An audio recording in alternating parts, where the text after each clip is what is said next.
В эфире итоговая программа новостей. Расскажем о главных событиях минувшего понедельника. С вами Василий Радченко и коротко о темах выпуска. Эпидобстановка в Якутии остается напряженной. Количество выявленных случаев заболевания COVID-19 превысило отметку в 110 человек. А вот количество отметок на карте распространения COVID-19 в столице уже выросло в разы. Айсен Николаев и другие известные якутяне в очередной раз призвали жителей оставаться дома. Инновации в помощь борьбе с COVID-19 Технопарк Якутия передал сегодня детской инфекционной клинической больнице инновационные маски-респираторы с противовирусным сменным вкладышем.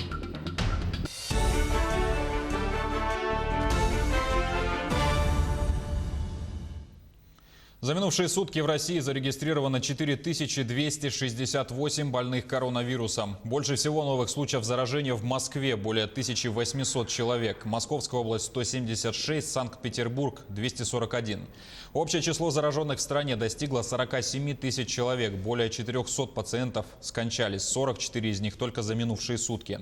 Удалось вылечить менее 3500 зараженных.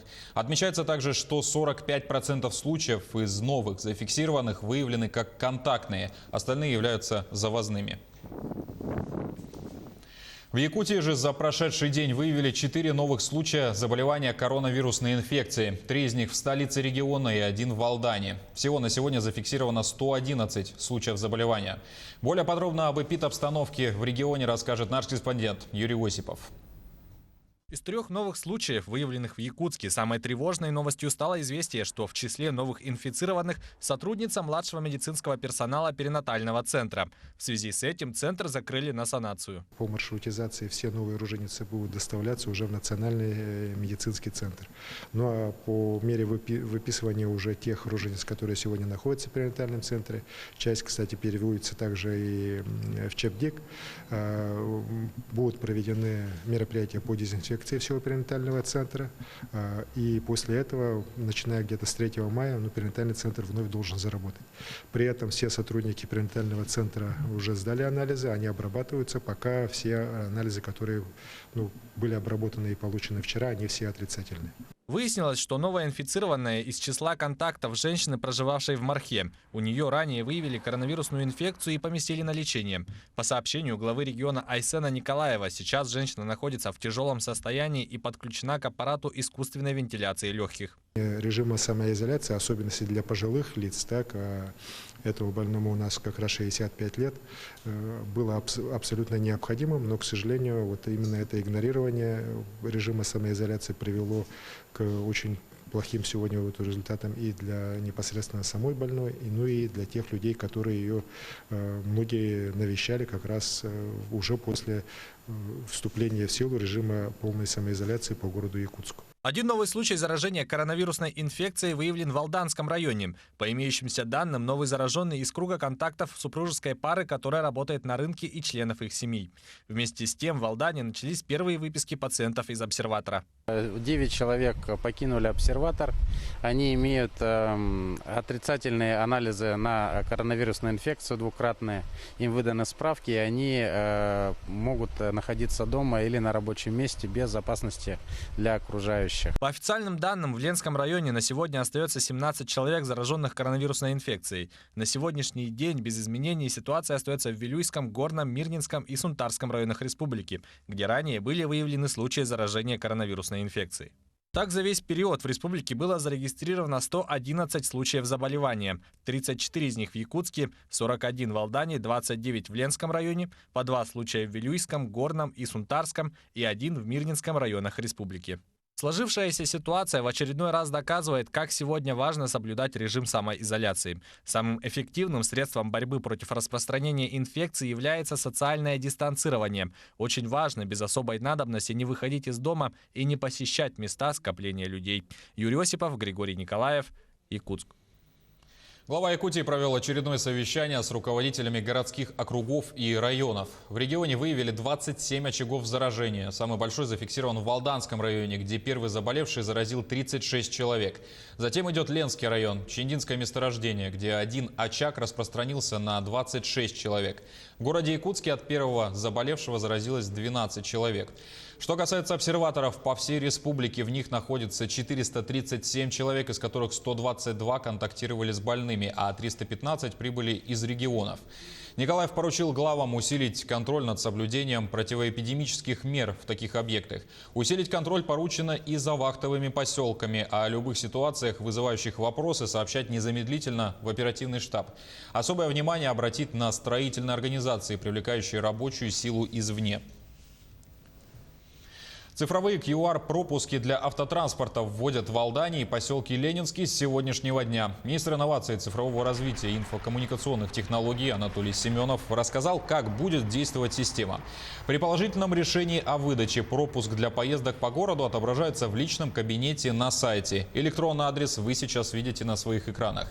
Далее предъявляется при проверке сотрудниками ГИБДД на мобильном устройстве или в распечатанном виде. Для оформления заявитель регистрируется по номеру мобильного телефона, заполняет анкету с указанием фамилии, имени, отчества, госномера автомобиля, места работы, времени начала и окончания работы. Специальный код выдается бесплатно. Срок действия определяется администрацией района индивидуально. Между тем, об эпид-обстановке в столице Западной Якутии нам рассказал глава Мирнинского района. На 20 апреля этого года на территории Мирнинского района ситуация с коронавирусной инфекцией остается по-прежнему стабильно тревожная. В настоящее время подтвержден диагноз у одного жителя Мирнинского района, который находится на лечении в инфекционном отделении. Сегодня на самоизоляции находится 852 человека, прибывшие из других регионов Российской Федерации в наш Мирнинский район, начиная с 6 апреля. Для тех лиц, которые прибыли за пределами Российской Федерации, по требованию, предписанию Роспотребнадзора обязательно устанавливается двухнедельный, то есть 14-дневный режим самоизоляции, обязательной полной самоизоляции. И в это время люди не должны покидать свое жилье, ходить в магазин, в аптеку, в банки, в другие учреждения, выгуливать своих собак и выбрасывать мусор. То есть они находятся в полной самоизоляции. Женщина отказалась проходить лечение в инфекционной больнице, но с привлечением прокуратуры и психологов ее удалось переубедить. Об этом во время брифинга оперативного штаба рассказала вице-премьер Ольга Балабкина. По ее словам, ситуация возникла с матерью младенца. Как у ребенка, так и у самой женщины подтвержден коронавирус. Сегодня власти вынуждены были обратиться в прокуратуру, потому что она отказывалась от лечения в инфекционной больнице и подвергала опасности своего ребенка, так как он находится на грудном вскармливании. Медицинский персонал инфекционного стационара пытался убедить женщину пройти лечение, но этого удалось добиться только с привлечением психологов медучреждения, которые помогли побороть пациентке психологический шок. Она была контактным лицом одного из зараженных. Сейчас им оказывается вся необходимая помощь. Сегодня, мы вынуждены были обратиться уже к привлечению прокуратуры республики. Женщина, находясь в инфекционном стационаре, отказывалась принимать лечение. Так как ребенок находится на грудном вскармливании, то, соответственно, и она подвергала его жизни опасности. Сегодня были привлечены психологи медицинские, и, соответственно, работали и медики для того, чтобы мама начала лечение, и, соответственно, лечение можно получать младенец. Поэтому очень хочется сказать о том, что это серьезное заболевание. Мы не должны допускать такого поведения в никаком случае. И, соответственно, принимать всю медицинскую помощь, которую у нас оказывают врачи. Гуманитарная помощь и дезинфицирующие средства от китайского города Тунцзян поступили в Верхний Вилюйский район. Когда началась эпидемия в Китае, район Якутии отправил жителям более 10 тысяч медицинских масок в качестве гуманитарной помощи. А сегодня, в свою очередь, администрация города Поднебесной ответила на добро более чем 60 ящиками дезинфицирующих средств. Их направят в обсерваторы и по образовательным учреждениям. Здесь средства были закуплены за счет китайского города из другого региона, что подтверждается сертификатом и соответствием на территории Российской Федерации. И хочется поблагодарить наших друзей, В первую очередь мэра города Тунсинзян от имени главы Верхнеудинского района Ван Синзина и других работников правительства города Тунсинзян. Дезинфицирующие средства будут направлены в первую очередь в обсерваторы и образовательные учреждения, где сегодня работают детский сад, дежурные группы и школы. Ну, в некоторых школах у нас обучаются традиционно, то есть в очном виде. Президент России Владимир Путин поручил увеличить собственное производство масок и дезинфекторов, а также максимально снабдить медиков спецодеждой и средствами индивидуальной защиты для работы с заболевшими. В свою очередь, якутский технопарк готов использовать инновации в борьбе с COVID-19. Сегодня он передал маски и респираторы для врачей детской инфекционной клинической больницы. Сергей Михедов о разработках, способных помочь победить коронавирус. 100 инновационных масок и 4000 сменных вкладышей к ним. Полезный и особенно нужный подарок получила детская инфекционная клиническая больница от технопарка «Якутия». Изделия закупили у белорусских партнеров компании «Инкато». Сменный вкладыш маски можно использовать до 3-5 дней за счет большой обеззараживающей поверхности. Средства индивидуальной защиты уходят очень быстро. Они меняются каждые 2-4 часа в зависимости от модели. Сейчас у нас на борьбу с новой коронавирусной инфекцией это задействовано 3 врача, которые работают сутки через двое, и 14 бригад среднего и младшего медицинского персонала по 2 человека. Жизнь и здоровье жителей России в приоритете работы федерального правительства. Об этом неоднократно говорит и президент страны Владимир Путин. Поэтому все силы сейчас брошены на борьбу с коронавирусом. Российские разработчики создали модификацию робота для дезинфекции помещений в автономном режиме. Между тем, в Якутии уже существует похожая машина, сделанная местными изобретателями. Робот «Видроид» изначально задумали для уборки помещений. Таких роботов в наличии около 20, и они тоже готовы дезинфицировать. И мы считаем, что вполне этот робот может быть использоваться как раз для очистки помещений, для дезинфекции. То есть если зарядить его, допустим, хлором, он может мыть эти помещения, зараженные, допустим, хлором, удаленно, то есть без участия человека. Вообще, разработки IT-парка «Якутия» практически с самого начала пандемии применяют на практике. Резиденты продолжают подключать свои ресурсы, и многие из нас пользуются продуктами технопарка ежедневно, даже не подозревая об этом. Сайт «Стоп коронавирус» делают наши резиденты. Да? Компания «Хатутент» шьет маски такие одноразовые, обычные. Компания «Артигати Хемистри» занимается производством антисептика. Наши резиденты сейчас работают активно. Полученные многоразовые респираторные маски будут использовать медики, ведь помощь врачам, а они на передовой в сражении с COVID-19 – одна из главных задач практически всех производителей в республике. И в борьбе с новым вирусом без инноваций точно не обойтись. Сергей Михедов, Григорий Хлопков, Якутск. Сегодня в России отмечается День донора. Он учрежден в стране с 2007 года. В России более 1,5 миллиона человек нуждается в переливании крови ежегодно. В Якутии организованы 8 пунктов приема и 1 станция переливания в столице. Несмотря на режим и самоизоляции, станция работает в обычном режиме. Сегодня людей было немного. Сдали кровь 45 человек. По региону имеется около 10 тысяч постоянных доноров. Помимо них есть почетные доноры, среди которых в особом списке значатся доноры с редкими генотипами.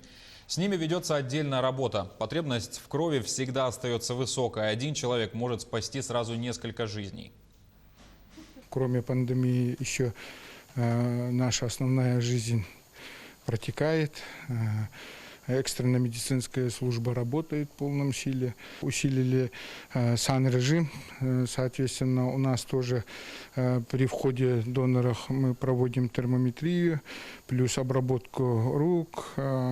И, соответственно, везде по станции разметки выявлены, чтобы расстояние от доноров было там 1-1,5 метра. А также доноров мы желательно сейчас вызываем.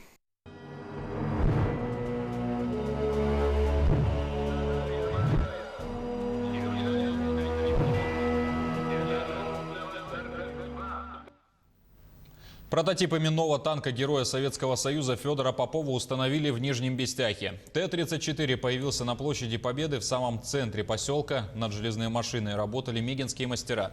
В течение 2 недель они собрали сначала картонный макет Т-34, а затем монтировали его железные части. Основу памятника составила настоящая танкетка старого образца. По габаритам бестяхский танк идентичен Т-34 с площади Победы Якутска. Боевую машину расположили рядом с памятником первого Героя Советского Союза из числа якутян Федора Попова. Машина стала дополнением мемориального комплекса. По данным Национального архива Якутии, с района на защиту Родины ушли около 4000 человек.